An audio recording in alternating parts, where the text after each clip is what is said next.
Hey there, Aquarius. Wow, I gotta remember to smile because as soon as that camera starts with the camera starts recording, I gotta be on. So these I'm using again, just the Rider deck. We don't want to look at that card because that means feeling a little bit left out in the cold and worrying about money. I've talked to a few Aquarians about this, and they gotta stop that because you've got that Pluto there. Now Pluto's kind of going backtracking.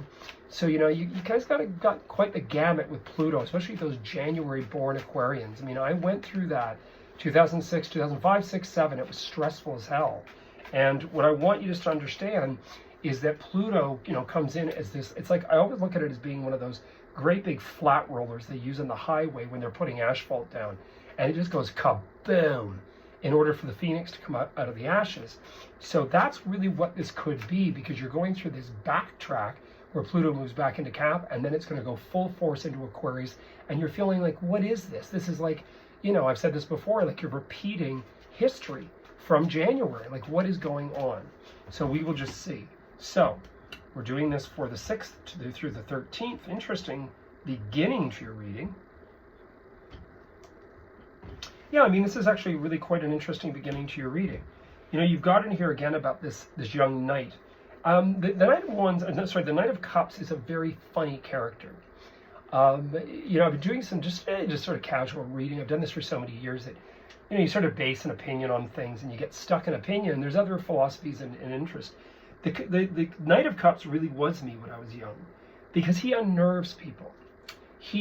People don't know how to take him. They don't know how to understand what he's about. What is he looking for? What is he after?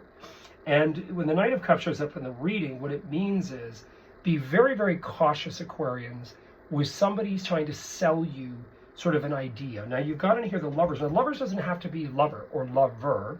It could be a myriad of things. One of my friends, she's Aquarius ascendant. She's contemplating selling her property. And, you could have somebody come on board that tries to hand you the line of crapahula. Or it could be the person that's repping the property for us.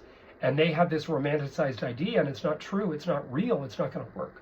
So there's something going on there. And then you've got the aspect about love. So I would say, Aquarius, you're starting to recognize as well, this isn't so much about friendship, although friendship falls in that realm as well. If you don't love your friends, what the hell are you doing friendly with them? So there's a lot of that. And you've got competition in here.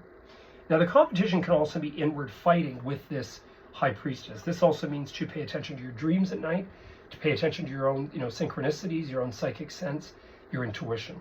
There's something that I would say is a really interesting vibe here about the next week ahead. It's not negative. I would say, if anything, it's far more intuitively aware of what it is that's going on. That you're starting to recognize, and I said this to one of my other close friends who is sun sign Aquarius, and I said to her, just to be really, really careful that she doesn't get caught up with believing other people's ideas and other people, especially people that are co-workers. Don't get caught up in these storyboards. They have their opinion, you're going to have yours. You could have 4 people standing beside one another and somebody gets hit by a car and they have 4 opinions, 4 ideas, and 4 stories.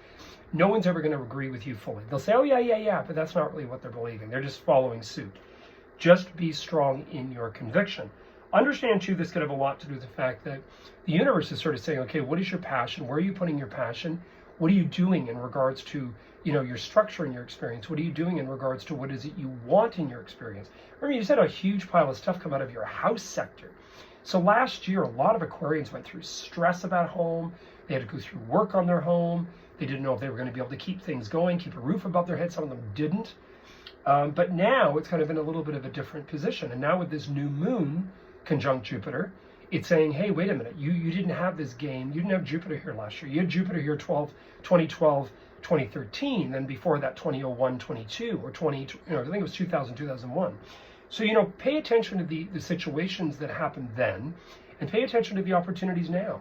1991, I started doing these readings. So it's amazing how these years have been very, very transforming and changeable for myself. So just pay attention to those years and what took place. Anyway, you heard it here first. I am available for personal consultations if you are interested. And please, hit the subscribe button and the bell icon to let you know when I'm uploading next. I will get the actual special, I'm going to do a special monthly, sort of a bonus one next week, probably the beginning of the week, because I don't want it to interfere with the next weekly. And it'll be interesting to see how things have progressed from the last monthly, where Leo, Virgo, and Cancer sign all went crazy. Leo went completely viral, which was fantastic for all you Leos out there. But we'll see where things go this time. Anyway, enjoy your day. Have a great time. And keep focused. Remember, don't get too caught up with they have promised me. Just zen, zen, zen.